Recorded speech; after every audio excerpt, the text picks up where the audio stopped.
তো দেহ ত্বরণের তাৎপর্য, দেহ ত্বরণের তাৎপর্য কি? দেহ ত্বরণ সাম্যাবস্থা। দেহ ত্বরণ দেহের সাম্যাবস্থা মানে দেহের অভ্যন্তরীণ পরিবেশের বিভিন্ন অবস্থাকে সঠিক রাখতে সাহায্য করে, মানে মেনটেন করে। পরিবহন, দেহ ত্বরণ দেহের বিভিন্ন উপাদানগুলোকে পরিবহন করতে সাহায্য করে, যেমন খাবারের উপাদান, পুষ্টিদ্রব্য ইত্যাদি। তাপ নিয়ন্ত্রণ, দেহ ত্বরণ কি করে? দেহের যে ফ্লুইডটা থাকে সেটা দেহের তাপমাত্রাকে ঠিক রাখে।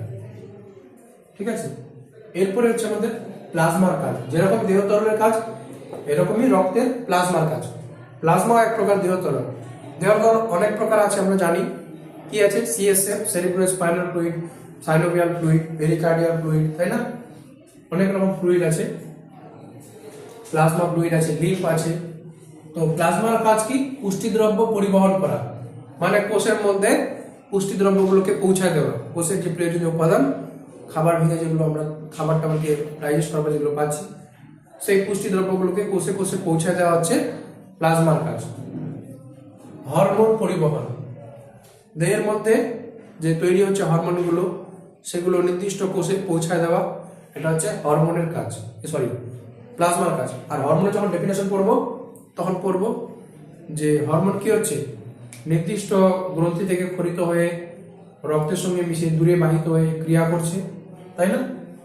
তো এই যে প্লাজমা পৌঁছায় দিচ্ছে।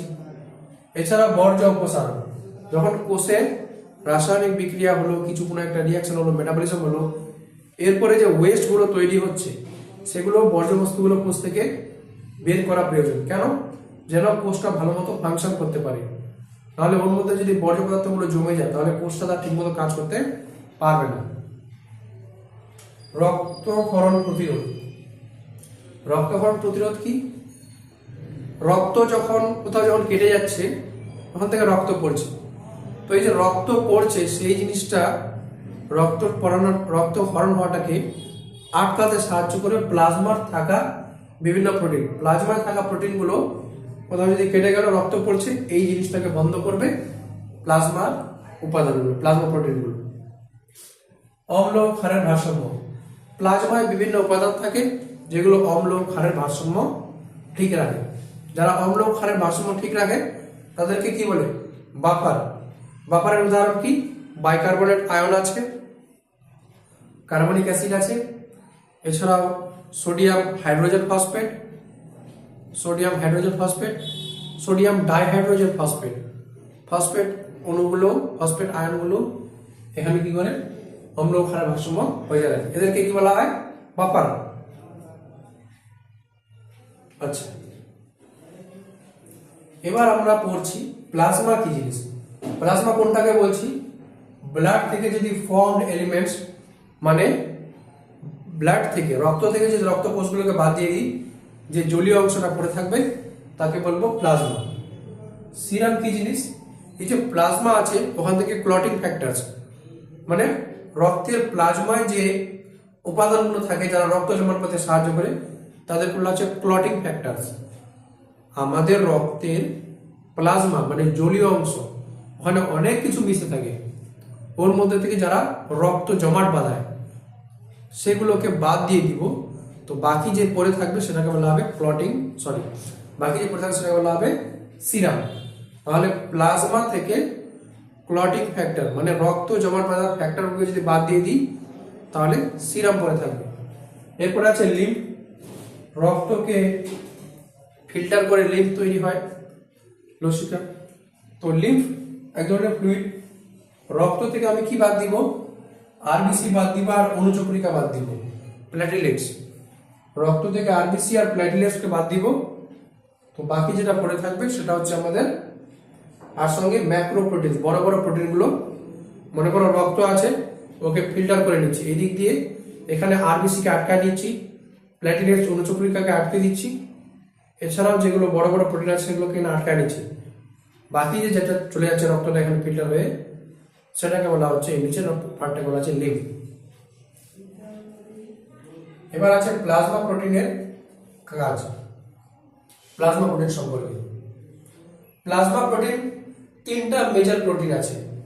একটা হচ্ছে ফিব্রিনোজেন, অ্যালবুমিন, গ্লোবিউলিন, এগুলোকে বলা হয় মেজর প্রোটিন। তাহলে প্রশ্ন হচ্ছে what are the major proteins?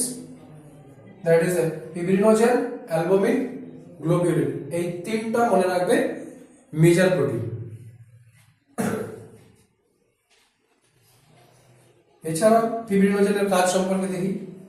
Fibrinogen need for clotting or coagulation of blood. তাহলে ফিব্রিনোজেন প্রোটিনের কাজ কি? রক্তকে জমাট বাঁধতে সাহায্য করবে, ওর জন্য প্রয়োজন হবে। Albumin help in osmotic balance. Albumin যে প্রোটিনটা আছে সেটা কি করবে? অসমোটিক ব্যালেন্স, দেহের মধ্যে তোমার জল ও লবণের পরিমাণটাকে বজায় রাখবে, অসমোটিক ব্যালেন্স, অসমোরেগুলেটর। গ্লোবিউলিন, এবার গ্লোবিউলিন প্রোটিন তিন রকম রয়েছে, একটা আছে alpha globulin, beta globulin, gamma globulin. এই যে গামা গ্লোবিউলিন রয়েছে তাকে বলা হয় ইমিউনোগ্লোবিউলিন, কারণ এটা ইমিউন সিস্টেমের সঙ্গে জড়িত। ইমিউন সিস্টেম কি? যেটা আমাদেরকে জীবাণুর হাত থেকে রক্ষা করে, আমাদের দেহের একটা অংশ। ইমিউনোগ্লোবিউলিন এটা কে তৈরি করে? Produce by plasma cell, plasma কোষ তৈরি করে, যেটা এক প্রকার বি লিম্ফোসাইট। বি লিম্ফোসাইট কিসের ভাগ? লিম্ফোসাইটের ভাগ। লিম্ফোসাইট কিসের ভাগ? ডব্লিউবিসি অ্যাগ্রানুলোসাইটের ভাগ। আচ্ছা, এরপরে রয়েছে তোমার কি আছে? Produce by plasma cell, primarily involved in defence mechanism of our body.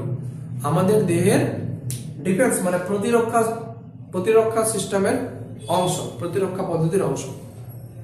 Primarily, এখানে যদি সেম জিনিসটা আমি বলে দিই যে ইমিউনোগ্লোবিউলিন আর produced by plasma cells which are B lymphocyte, and secondarily involved in defense mechanism of our body। তো যখনই প্রাইমারিলি জায়গায় সেকেন্ডারি আসছে তখনই ভুলে যাবে, প্রাইমারিলি প্রধান কাজই হচ্ছে দেহকে রক্ষায় অংশগ্রহণ করা। এরপরে ব্যাস এটুকুই।